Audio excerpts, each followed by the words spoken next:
regenerative and minimally invasive spine surgery meeting. And our great guest speaker is two of the most famous endoscopic spine surgeons.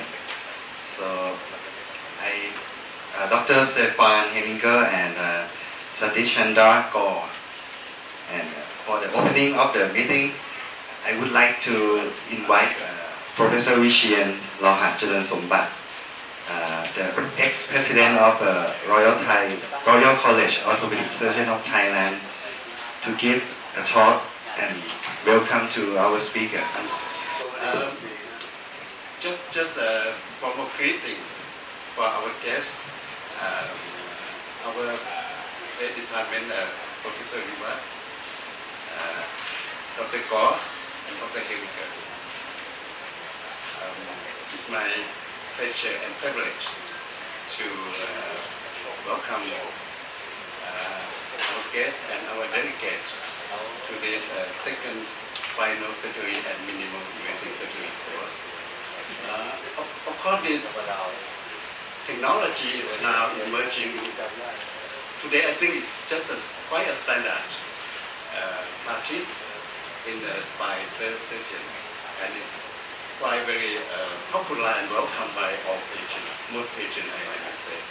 So I think it's quite a very good opportunity for our delegate, and I want to thank our instructor for their devotion of effort and time to come here.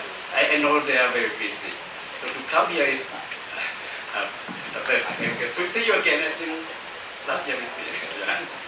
I just want to thank you for your devotion of your time and effort to be here. It's not very easy to go anywhere in the press to give what we might say tip and pearls of the techniques, and the objective is try to shorten our delicate learning curve, because with some new technology we have to have some learning curve. With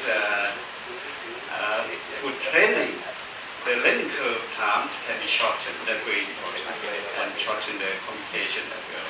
Through the process of learning curve, we might create many communications, and to shorten it is good for everyone, and ultimately to the patient care.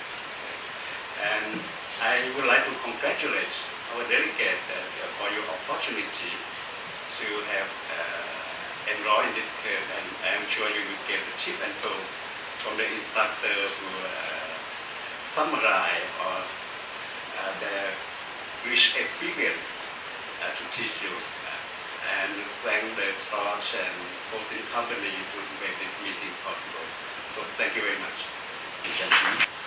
On behalf of the Thai Society of Minimally Invasive Spine Surgery and the Department of Aesthetics, Faculty of Medicine, Ramatudi Hospital, Mahidol University, I'd like to warm welcome all guests, speakers, and participants to the second operative spine and minimally invasive spine surgery.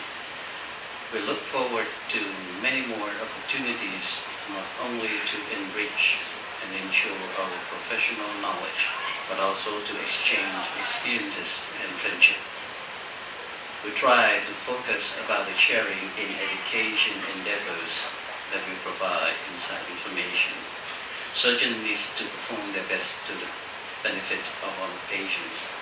This is a great opportunity for participants to interact with experts for the topics related to the daily practice, and to enhance surgical skills through learning from various presentations and workshops. During these 2 days, it is a good time for us to strengthen professional relationships. I would like to extend our gratitude to all guest speakers who have sacrificed their valuable time to impart their knowledge and expertise to all participants. Lastly, as a head of the Department of Aesthetics and the president of the Thai Society of Minimally Invasive Spine Surgery, I'd like to sincerely thank to the generous support and help from sponsor. And next, I would like to introduce a little bit about the speaker, our guest speaker, Dr. Satish Chandra Mahakantore. He's registered with the Maharashtra Medical Council 44432. He's an American Board of Minimally Invasive Spine Surgery in October 1999. His major research interests in minimally invasive spine surgery, the management of sciatica, osteoporosis, and low back pain too. And the next speaker is Professor Dr. Stefan Hellinger. He's working in the ISA clinic in Munich, Germany. His following specialized in spinal surgery was associated with the activity at the Choosles Clinic in Zurich under Professor Groff and Professor Benini. And he has various experiences as a fellowship in the USA. He developed his skill in minimally invasive surgery and endoscopic spine surgery. And he was experienced with Dr. Liu in Zurich. I hope that you can join the great opportunity with the experience of our famous surgeon. Welcome Dr. Stefan Hellinger for the topic of the endoscopic anatomy of lumbar area. First, I want to say good morning, ladies and gentlemen. It's always a pleasure to be in Thailand. It's now the second time I do it in this space in this hospital. And some of your doctors visited me, so we got a really nice and good connection. And we discussed a lot about our experiences. To my story, I want to say I'm an orthopedic surgeon, but I'm trained in neurosurgery as well. I did a fellowship by Professor Benini. But at the end, when I introduced me, I say, we are treating patients with pain.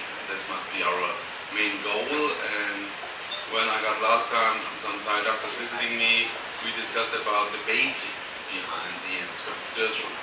Because when you are using this sometimes new technique, when your application, new instrument, you have to know how these things are working and what are you going to approach. And one of the leads was that I give you an introduction, what is a special anatomy if you are doing endoscopic surgery. Because it's a similar situation as we learned when we started to use an arthroscope in the shoulder. We saw new pathologies. And then we changed a little bit our mind in treating these things. The same happens with the spine, and maybe I can give you a short glance about this.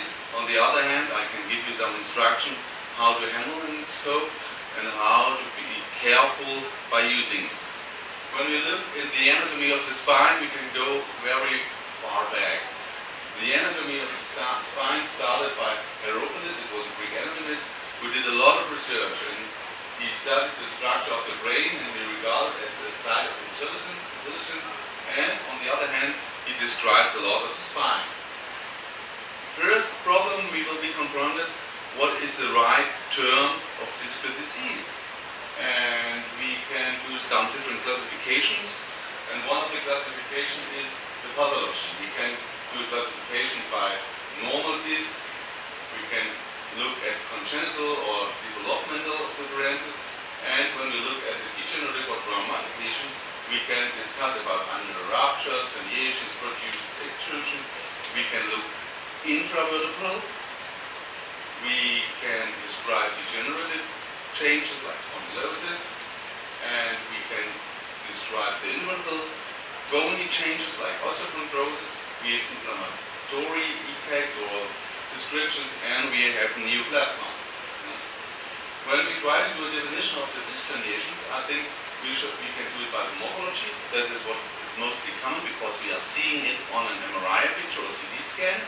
That means we have protrusions, extrusions, or intravertebral changes like small knots. We can describe containment of the disc, we can describe the continuity. You have to look at the relationship with the PLL complex. You can do a measurement of the volume of the material that has been changed. You can look at the composition or the location of extruded material. I prefer this classification. It was introduced by Professor Kramer and Hochun, and it gives you a good overview. Do you have a laser pointer? So we have the whole field of bulging or protrusion.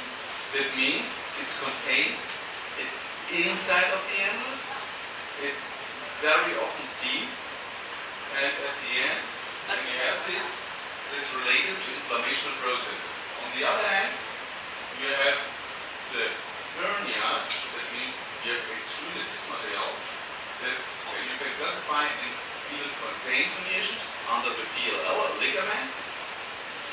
You can have free extruded material, but with a connection to the nucleus, that means transligamentous extrusions, or you have free fragments. This means it's outside of the disc without any connection anymore to the nucleus. The other question is, why minimal invasive surgery? We always discuss about the minimal invasive surgery, but the main goal is open surgery is mostly associated with significant local morbidity and long-term convalescence. Medicine is becoming more and more economic, so at the end, when you look at the total cost, open surgery needs greater expense. And never forget, I'm doing now endoscopic or minimal surgery for 10 years. In the last years, the development of new techniques and new devices make especially spinal endoscopy and minimal invasive surgery more and more reality. We are getting better. What are the advances of this spinal endoscopy or minimal invasive surgery? We have the minimal surgical trauma from the approach. We do surgery only, or we try to do surgery only in the region of pathology. At the end, that means there's not a big aggressive post-surgical metabolism.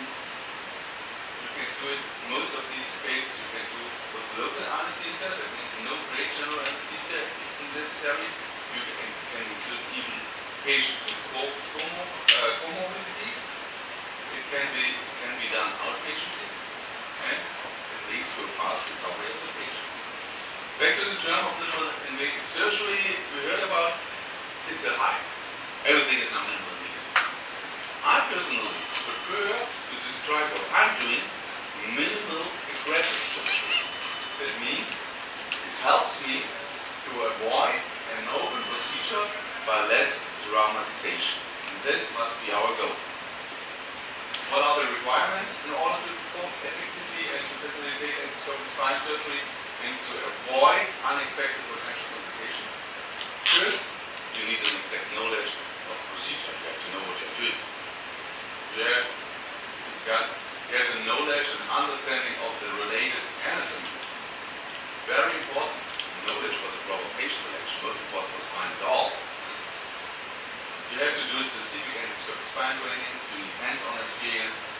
You should do for every endoscopic surgery a meticulous pre-operative surgical planning because you are working in a limited space. And in the beginning it's very important, like you do it as a resident in other spine surgeries, you have to work closely with an experienced endoscopic spine surgeon through the shallow surgical learning curve. And, very important, you must become the user of the C-arm. I train even some neurosurgeons, and compared to the orthopedic surgeons, they have really some difficulties to use fluoroscopy. What is the principle? When I started to do surgery, I was general surgery, and I used my eye, the direct view. It gives you a big overview. But when I went into neurosurgery, I learned to use a magnifying glass. Personally, I got some problems with this. Then I prefer the microscope. The microscope is a great tool. But at the end, the endoscope brings the forefront of the optical brain to the operation field, and this allows the smallest approach. What are the approaches on the lumbar spine? We have transformal approaches. You can work intradyskally, for example, like the 6. You can do a lot of extra distal work. That means you go straight into the spinal channel. You can do endoscopic interlaminar techniques. That means you go midline through the ligamentum flavum. You can work translaminar. I do this in the upper levels. That means I create a hole in the bone and go through the lamina into the spinal channel. On the thoracic spine, we are doing transpedicular approaches, and even you can do laparoscopic or on the cervical spine anterior transdistal approaches. How works the posterolateral approach? The foramen is an open entry to the spinal channel. It's an open door. You are working at this safe zone. It's not such a nice picture, but you see here is a passage joint, the upcoming nerve root, and in this region is no serious structures that can be harmed. It's a safe zone. You can go there. Don't be scared about bleedings because the Tarsoni plexus, the veins of the spine, are not present really in this region. And at the end, if you do this via an open door without any destruction, you avoid epidural scarring.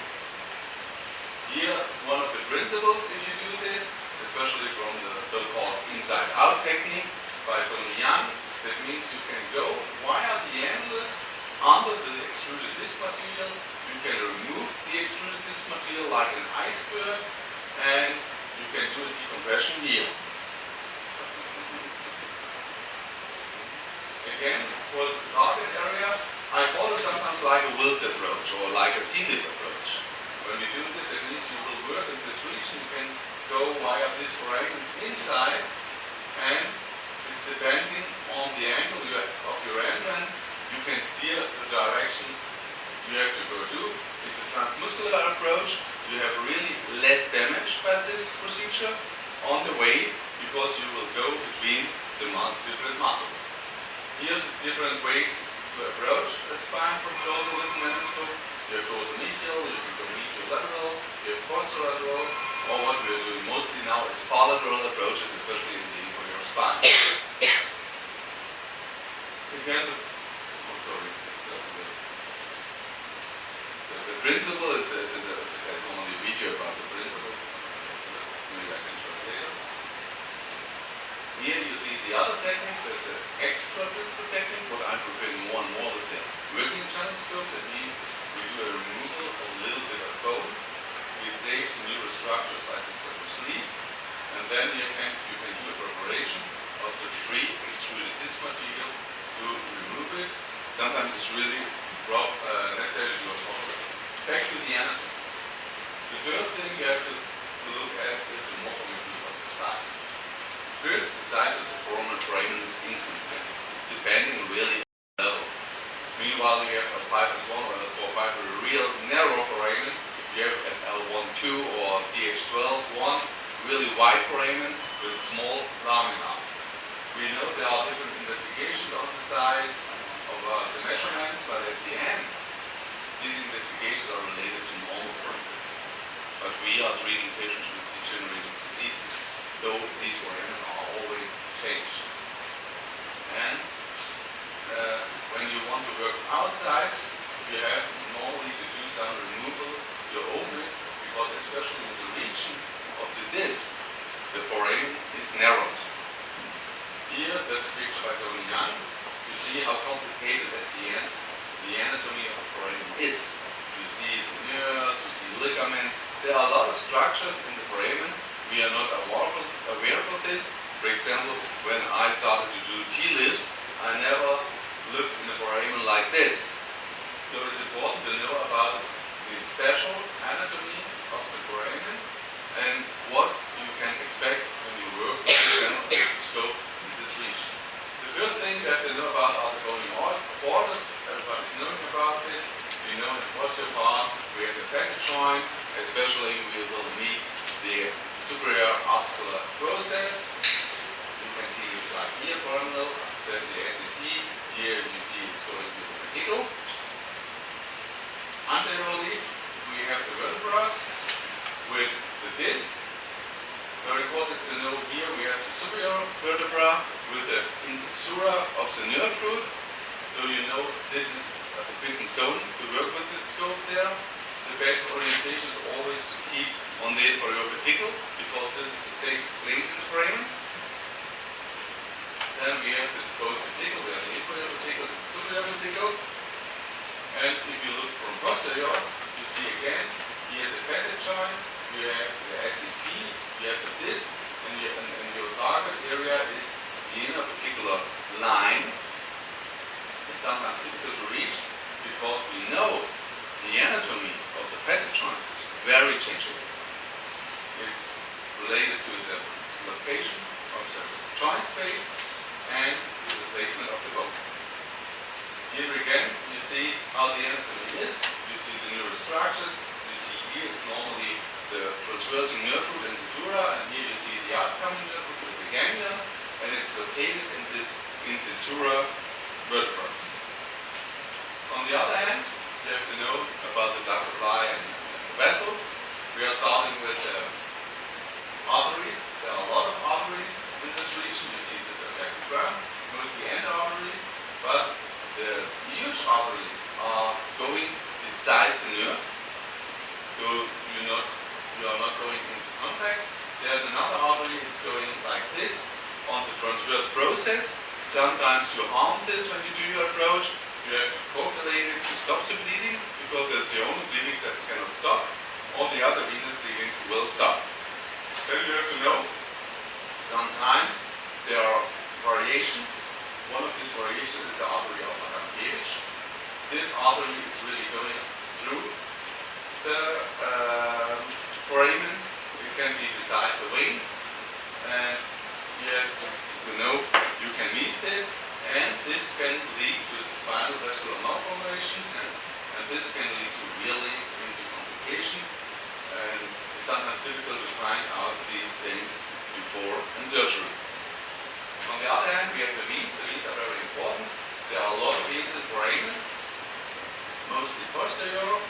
The biggest veins are beside the nerve root, but there are also always one vein, especially at 4 or 5, going over the disc.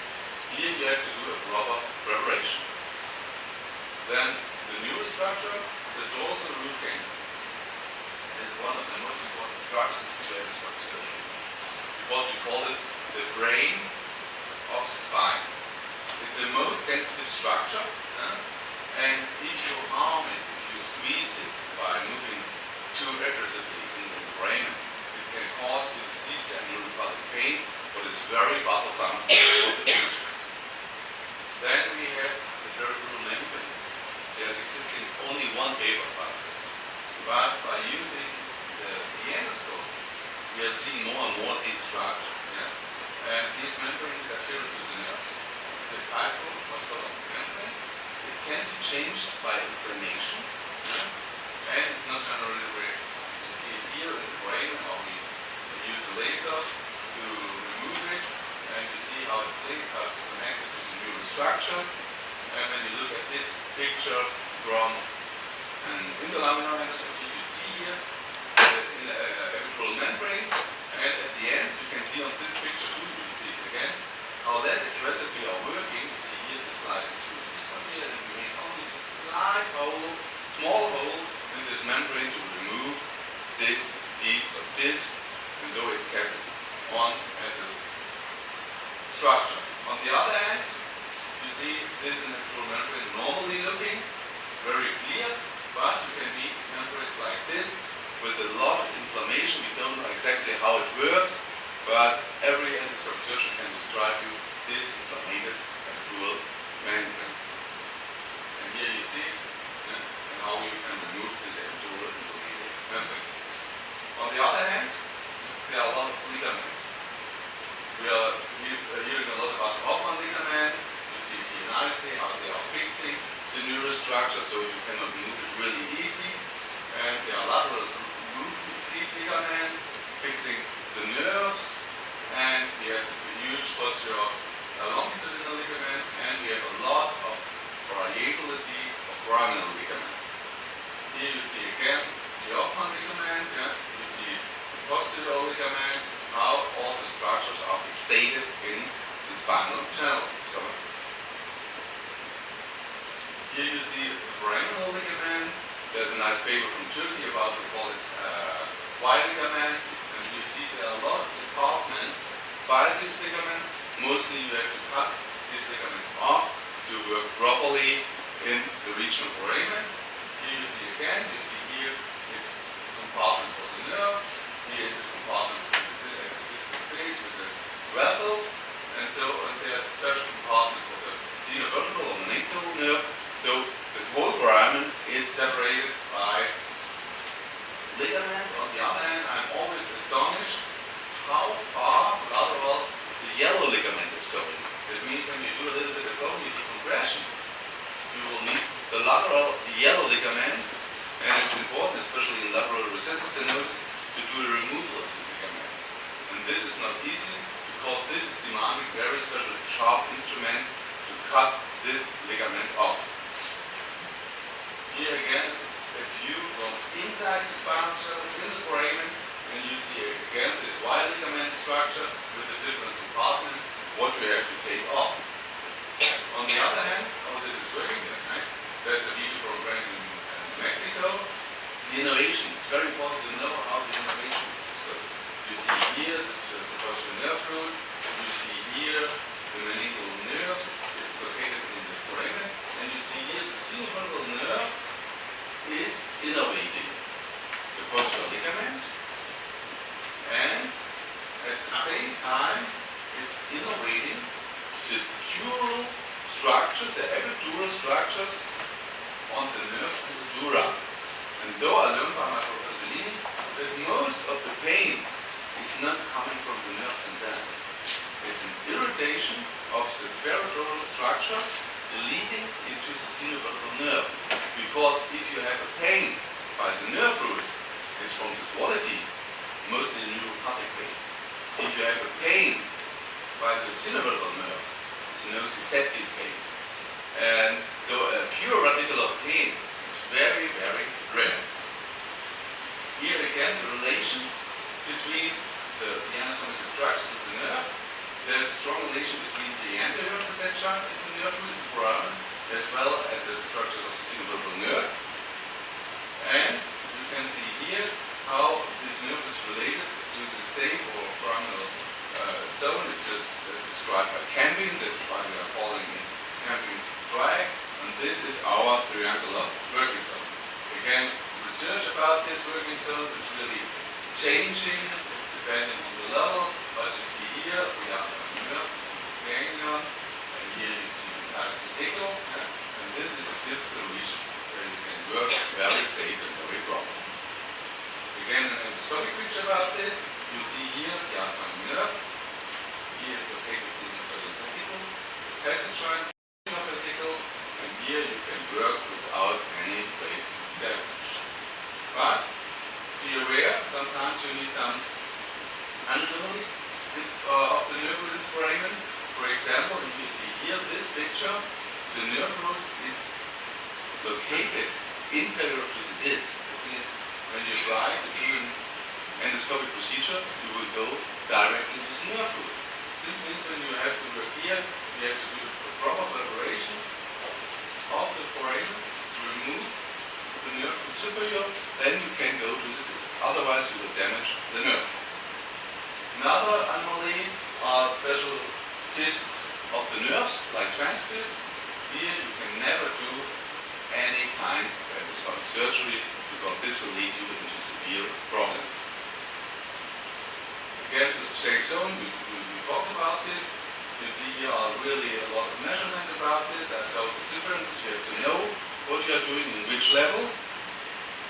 Here the different entry angles. I get always the question, how many centimeters from the midline you will go in? You cannot fix this. It's really, every case is different, and you cannot say, I will use it 12 or 40 centimeters from the midline. You have to look how these patients, you have to look where you want to go, where you want to steer your surgery, and this gives you at the end the distance from the midline. I prefer to work as far lateral as possible. We look at this foramina, especially L5S1, sometimes it's difficult if you use radical straight endoscopes because you have the iliac crest. Sometimes you have a hyperlordosis. We discussed, it's not at the 9th, to make a hole in the ear crest, to go straight to the foramen. My personal opinion is this technique is failing because it causes a lot of bleeding. You can stop this bleeding if you drill through the ear crest. So I think it's more and more important to know how to work here, to remove a little bit of the facet joint, to go inside of this epidural space. You see how we are doing this. I prefer to use this special developed endoscopic kerosene. They are really effective in removing the bone and releasing the entrance. You see here L5S1, we are removing a little bit of the SCP, and through the open foramen you can go very proper inside. On the other hand, we are using sometimes high-speed burrs to fasten this procedure. Here another anomaly you can meet, conjoint nerve roots. You see here, you see two nerve roots, and if you look at the foramen, one nerve root is protected by this leaf, but you see the second one, we call it sometimes focal nerves. There can be a variability of the neurostructures. A very special thing is what I see sometimes is, especially L4-5, there is a special nerve going out through the foramen. It's going directly to the upper third of the gluteus muscle, and if you are not careful, you can damage this nerve. You will see after surgery a nice patient without any pain, but with a slight weakness in the gluteus muscle with the trendilum cord.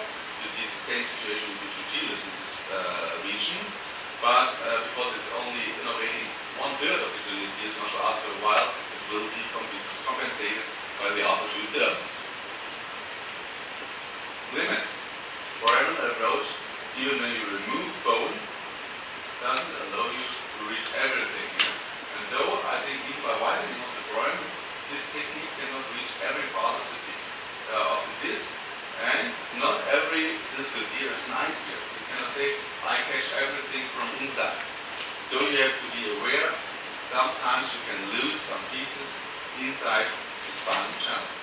How we are doing that, you can do it in prone or side positioning. You have to fix the landmarks. I think it's very important to fix the midline, lamina porta.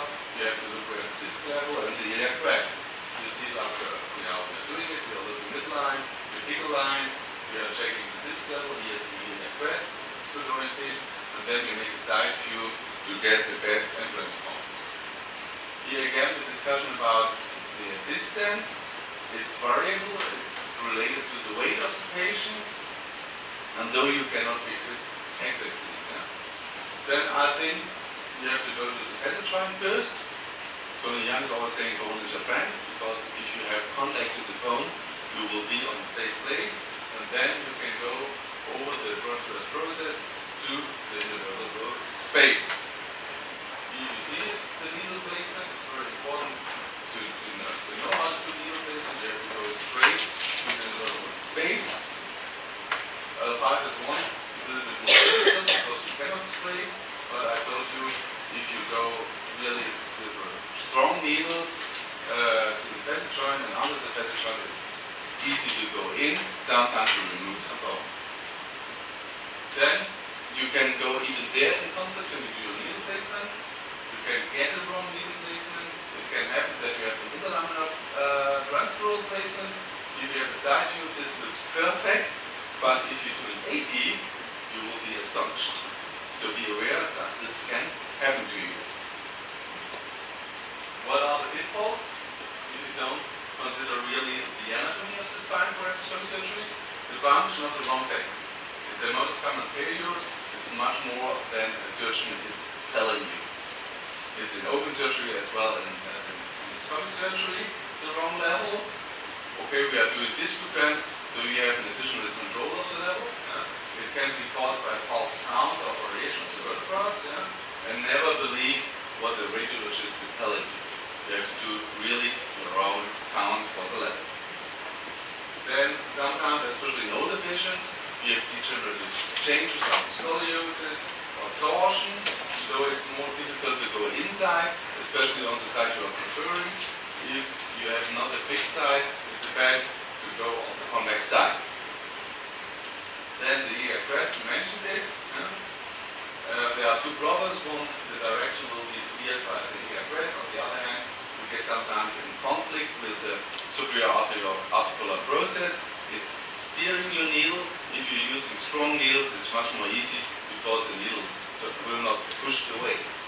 So we can conclude, endoscopic techniques on the spine require beside the skills and exact knowledge of the microanatomy, the magnifying of the anatomical structures and the operation given the knowledge about are helping to avoid complications, but a thorough knowledge of procedures and the anatomy trained by thorough nature help to improve endoscopic technique. I want to show this because we heard about the Society of Minimal Invasive Surgery in Thailand. Next year we are doing the 3rd World Congress of Minimal Invasive Spine Surgery. This will be based in Brazil by Dr. Choi. Everybody's remembering the meeting in Hawaii. I think it will be a similar quality, and one of the goals of this meeting will be at this place to found a confederation of minimal invasive spine surgeries to get a better political and educational background to place all these techniques in the right hands. And besides this congress, there will be a side congress on the Amazonas, so we don't go only to the river, not only to the river. I think we will have a lot of exchange of all our experiences. Thank you very much.